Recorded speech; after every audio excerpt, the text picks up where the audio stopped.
নীলফামারী জেলার একটি ছোট্ট উপজেলা সৈয়দপুর। আয়তনে ছোট হলেও এর গুরুত্ব অপরিসীম। এই শহরটি শুধুমাত্র একটি বাণিজ্যিক কেন্দ্র নয়, এটি ইতিহাস, শিল্প ও সংস্কৃতির এক সমৃদ্ধ প্রতিচ্ছবি। সৈয়দপুরকে বলা হয় উত্তরের প্রবেশদ্বার। এখানে রয়েছে উত্তরবঙ্গের একমাত্র অভ্যন্তরীণ বিমানবন্দর, যা এই অঞ্চলের যোগাযোগ ব্যবস্থাকে আরও সহজ করে তুলেছে। এখানে দেশের বৃহত্তম এবং ঐতিহ্যবাহী রেলওয়ে কারখানা অবস্থিত, যেখানে এখনও ব্রিটিশ আমলের ঐতিহ্য ধরে রাখা হয়েছে। সৈয়দপুরের সবচেয়ে বিখ্যাত স্থাপনাগুলোর মধ্যে অন্যতম হল চিনি মসজিদ। 1868 সালে নির্মিত এই মসজিদটি একটি অনন্য স্থাপত্য শৈলীর নিদর্শন। এটি চীনামাটির থালা, বাটি এবং গ্লাসের টুকরা দিয়ে সজ্জিত, যা একে চিনি মসজিদ নামে পরিচিতি দিয়েছে। সৈয়দপুরকে অনেকেই শিক্ষানগরী বলে অভিহিত করেন।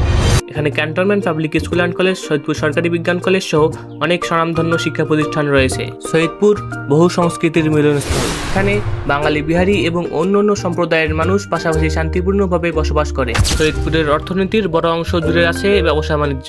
সৈয়দপুর শুধুমাত্র একটি শহর নয়, এটি একটি জীবন্ত ইতিহাস।